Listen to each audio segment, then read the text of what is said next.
Ango. Al'ango ka sa kan shi. Ango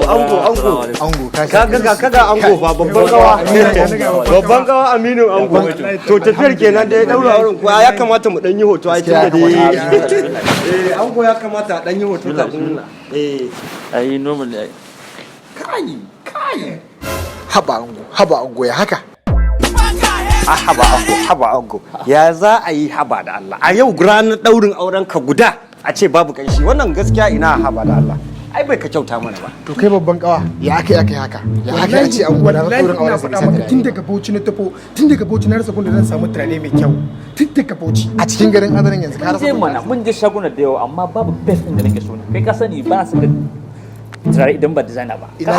ka je ANNUR Cosmetics ka je ANNUR Cosmetics mana ba shi bane nan Central Mosque shagunan nan ba bakin kasuwa mun je mu shagun arfe yake mun je mu shagun ANNUR na je ni kar muka ce da shi tsohon zance ne wannan shagon bakin kasuwa karamin guri ne tun yaushe ANNUR suka bude sabon babban office nasu da suke sai da kayan turarurruka babu kalan da ba za ka samu ba ina ta fawa balewa street sabon titin nan in ka bi bayan gidan man Aliko Kolai to wannan sabon titin ma fa dan shagon aka yi shi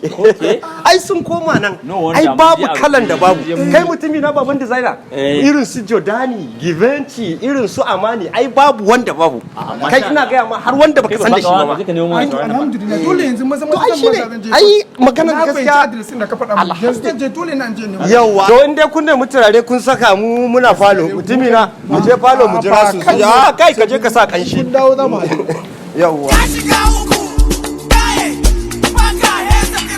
ANNUR Cosmetics ba iya turare kawai muke sayarwa ba akwai ababen kwalliya da gyara jiki na mata da maza daga yara har zuwa manya kama daga man lebe man hannu man shafawa cream ko lotion man gashi sabulai kala-kala na wanka da wanki kai har mukan iya haɗa muku man jiki daidai da kalar fatar jikinku duk a wannan babban shago na ANNUR Cosmetics. Mukan yi amfani da POS don mu hutasar da kwastomominmu. Ku garzaya shagon ANNUR Cosmetics don samun kyawawan kaya a farashi mai sauki.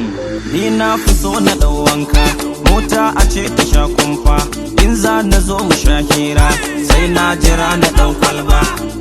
Allahu Akbar. Kama na hoto.